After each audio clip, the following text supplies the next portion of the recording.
Anji, good morning everyone.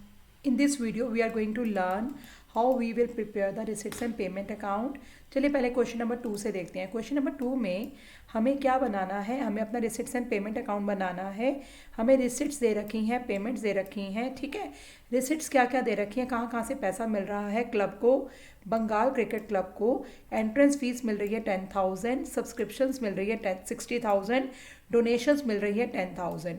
तो इसे वो लिखेंगे अपने रिसिप्ट्स एंड पेमेंट अकाउंट के। देखिए इन्होंने रिसिप्ट्स एंड पेमेंट अकाउंट का फॉर्मेट बनाया, सबसे ऊपर heading the receipts and payment account, उसके नीचे लिखा फॉर द ईयर एंडेड। मैं आपको पिछली वीडियो में ऑलरेडी बता चुकी हूँ, जो रिसिप्ट्स एंड पेमेंट अकाउंट है पूरे साल के लिए बनता है। And then debit and credit, and debit side पर रिसिप्ट्स एंड क्रेडिट साइड पर पेमेंट्स।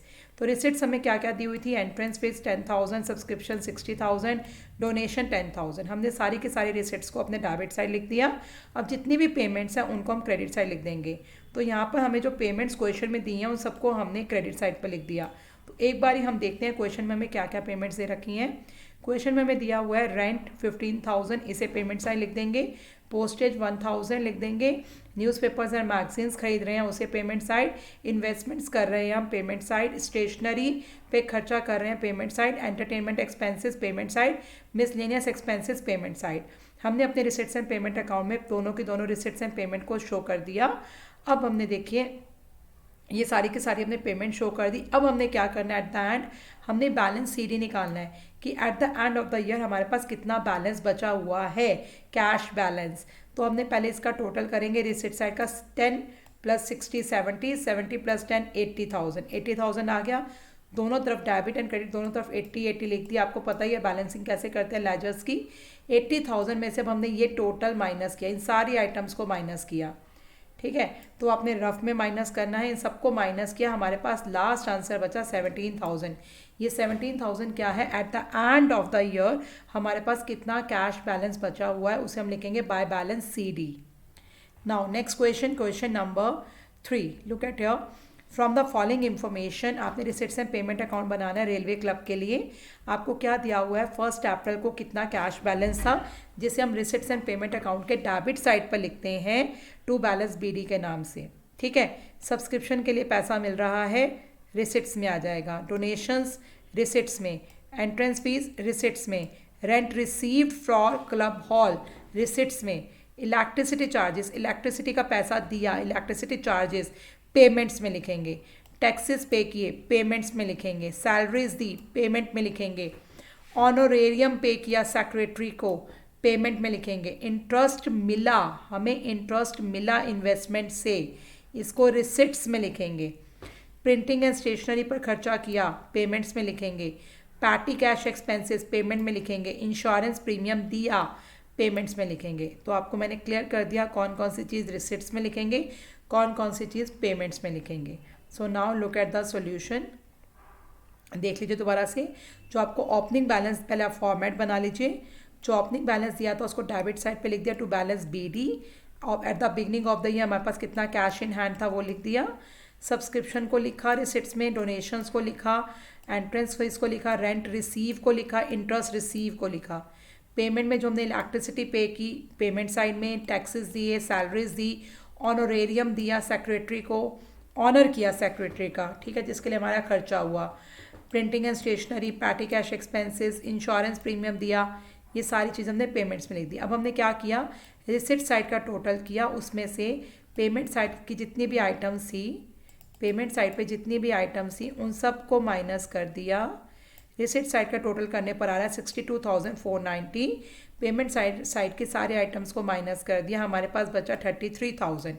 ये 33,000 क्या है, by balance C D. At the end of the year हमारे पास कितना कैश बैलेंस है, by balance C D. At the end of the year कितना कैश बैलेंस है, ठीक है। नाउ नेक्स्ट क्वेश्चन देखते हैं। Question number 4. From the following information obtained from the books of a Delhi club as on 31st March 2021 at the end of the first year. ये club का first year, अभी club start ही हुआ है। तो इसमें ये बताने का मतलब है eight the end of the first year कि इसका ओपनिंग कैश बैलेंस नहीं है, ठीक है। तो ओपनिंग कैश बैलेंस नहीं है। तो अभी हमने फर्स्ट ईयर ही है हमारे बिजनेस का, हमें रिसिट्स एंड पेमेंट अकाउंट बनाना है। तो देखिए जो डोनेशंस मिल रही हैं वो रिसिट साइड आ जाएंगी, एंट्रेंस फीस जो मिल रही है रिसिट साइड आ जाएगी, सब्सक्रिप्शंस जो मिल रही है रिसिट साइड, लॉकर रेंट मिल रहा है रिसिट साइड, रिफ्रेशमेंट रिसीट्स मतलब ने रिफ्रेशमेंट्स दी, वहाँ से जो मैं पैसा कलेक्ट हो रहा है मेंबर्स से, रिसिट साइड, गवर्नमेंट ग्रांट्स मिल रहे हैं रिसिट साइड, लैंड खरीदी payment side, purchase of furniture payment side, salaries payment side, maintenance of playground payment side, rent payment side, refreshment payment side and library books खरीदी payment side, purchase of 9% government bonds खरीदे हमने payment side, term deposit with bank के साथ deposit करवा लिया, bank में पैसा जमा करवा दिया तो पैसा हमारे हाथ से गया तो पेमेंट साइड। ठीक है, अब देखिए ये सारी चीज़ें हमने क्या किया। क्वेश्चन नंबर 4 में जो जो रिसिट्स थी वो रिसिट साइड लिख दी, जहाँ जहाँ से पैसा आ रहा था, जहाँ जहाँ पेमेंट कर रहे हैं वो सारी पेमेंट साइड। अब यहाँ पर क्या हो रहा है, हमारी पेमेंट्स ज़्यादा है एज़ कम्पेयर टू रिसिट्स। पहले आप दोनों साइड का टोटल करेंगे, पेमेंट्स का टोटल भी करेंगे, रिसिट्स का भी टोटल करेंगे। यहाँ पे रिसिट्स का टोटल कम आ रहा था, पेमेंट्स का टोटल ज़्यादा आ रहा था, तो हाउ इज़ इट पॉसिबल। आप ज़्यादा पेमेंट कैसे कर सकते हो, आपके पास पैसा ही नहीं है, और जितना पैसा उससे ज़्यादा आप कैसे खर्च कर सकते हो। जैसे आपको ऑलरेडी पता है क्लास 11th में बैंक ओवरड्राफ्ट की फैसिलिटी आपको मिलती है, बैंक में जितना पैसा है उससे ज़्यादा आप खर्च कर सकते हो, करंट अकाउंट होल्डर्स को फैसिलिटी मिलती है। उसी तरीके से जो क्लब्स वगैरह हैं उनको भी ये फैसिलिटी मिलती है बैंक ओवरड्राफ्ट की। तो यहाँ पर आपकी पेमेंट टोटल ज़्यादा है, रिसिट्स कम है, तो आपका बैंक ओवरड्राफ्ट आ रहा है। डिफरेंस फिगर पेमेंट का टोटल किया, पेमेंट के टोटल में से रिसिट्स को माइनस किया, तो ये आपका बैंक ओवरड्राफ्ट आ गया to balance CD bank overdraft. I think this is very much clear. Receipts and payment account किस तरीके से बनाया जाता है, ये पूरे एक साल के लिए बनाया जाता है।